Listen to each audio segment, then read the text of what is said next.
बिस्मिल्लाहिर्रहमानिर्रहीम। आज का हमारा लेसन है बिजली का नज़रिया। सबसे पहले आपका बिजली का समझना ज़रूरी है, जो हम पिछले चैनल में समझ चुके हैं। किसी कंडक्टर में इलेक्ट्रॉन के भाव का नाम बिजली कहलाता है।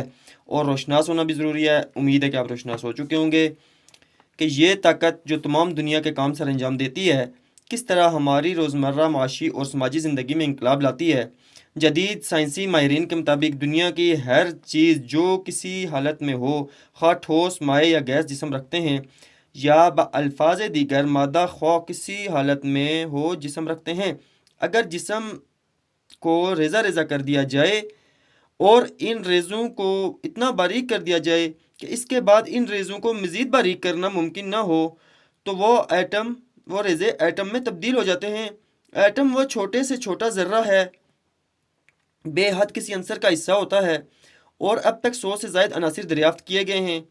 एटम, जिसे हम छोटे से छोटा ज़र्रा कह चुके हैं, यह बज़ाते खुद एक कायनात समोए हुए है और इसमें इलेक्ट्रॉन, प्रोटॉन और न्यूट्रॉन शामिल हैं।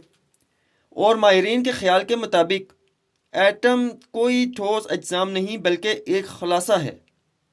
हर एक एटम का एक मरकज़ या न्यूक्लियस होता है। एटम जिसे एटम का दिल कहते हैं, जिसमें प्रोटॉन के कलीते होते हैं, उसमें मईशत या पॉजिटिव बरकी पारे मौजूद होते हैं। और दूसरी किस्म के ज़र्रात जिन्हें न्यूट्रॉन या अदलिया कहते हैं, न्यूट्रल यानी तब्दीली ज़र्रे होते हैं, ये चक्कर लगाते रहते हैं। उनकी मिसाल बिल्कुल इसी तरह दी जा सकती है जैसे सूरज के गिर्द अगर ज़मीन और दूसरे सैयारे चक्कर लगाते रहते हैं और आपस में टकराते नहीं हैं, इसी तरह इलेक्ट्रॉन भी अपने एटम के मरकज़ के गिर्द अपने अपने रास्ते पर चलते रहते हैं, और जब इनको किसी बैरूनी ताकत से न छेड़ा जाए अपनी जगह पर रहते हैं। एटम ना तो मनफी है और ना ही मुस्बत, बल्कि कुदरत ने उसमें ऐसा निज़ाम बना दिया है कि जहाँ प्रोटॉन हो वहाँ इसमें तवाज़ुन के लिए इलेक्ट्रॉन भी रखे गए हैं। हर अंसर के एटम में में इलेक्ट्रॉन और प्रोटॉन की तादाद बराबर होती है। एक एटम में जितने इलेक्ट्रॉन प्रोटॉन की तादाद बराबर होती है, एक एटम में जितने इलेक्ट्रॉन होते हैं उतने ही प्रोटॉन होते हैं।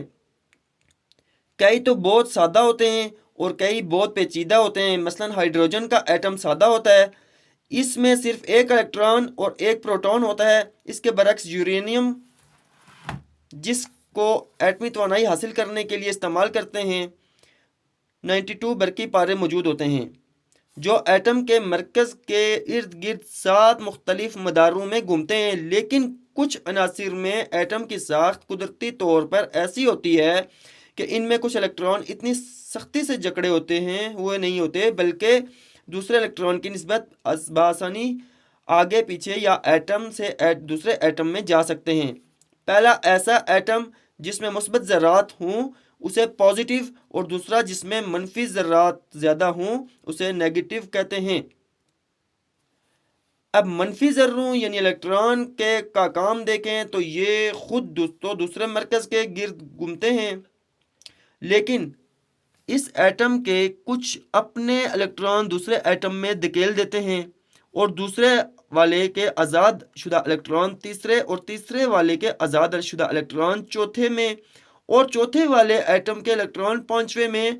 अला हाज़ल क़यास इलेक्ट्रॉन की यही भागदौड़ जो एक एटम से दूसरे से तीसरे में होती है, इसे ही बिजली यानी इलेक्ट्रिसिटी कहते हैं।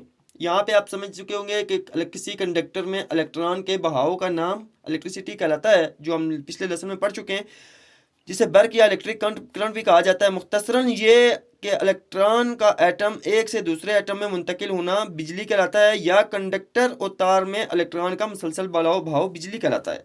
यहाँ पे ये तारीफ उसकी पूरी सुन हो गई है। याद रहे, इलेक्ट्रॉन को चलाने के लिए ख़ास प्रेशर की ज़रूरत होती है, और ये ख़ास प्रेशर जनरेटर या डायमो और बैटरी से हासिल किया जाता है। और हमारी रोज़मर्रा ज़िंदगी जो अशिया काम करती हैं, मसलन bulb, heater, radio, air conditioner वगैरह में भी इलेक्ट्रॉन को ही गुजार कर काम में लाया जाता है। नीचे दी गई अशकाल में तांबे की तार में प्रेशर गुजरने के से पहले इलेक्ट्रॉन की हालत, प्रेशर गुजरने के दौरान इलेक्ट्रॉन की हालत को वाज़े किया गया। अब ये देखें, तांबे की तार में कंडक्टर है, ये कंडक्टर के अंदर से इलेक्ट्रॉन का भाव जा रहा है, ये डायरेक्शन ये इसको धकेल रही है, ये इनको धकेल रहे हैं, ये आपस में टक्कर रहे हैं, यहाँ पे ये पॉइंट आपस में मिल रहे हैं। ठीक है, शिकल नंबर 1 में प्रेशर देने से पहले इलेक्ट्रॉन की हालत बताई गई है, जबकि शिकल नंबर 2 में इलेक्ट्रॉन का मुकम्मल भाव बताया गया है कि जितने इसके पॉइंट है ये देखिए किस तरफ जा रहे हैं, एक ही डायरेक्शन में जा रहे हैं। इट मीन्स कि इस वायर में से करंट गुजर रहा है।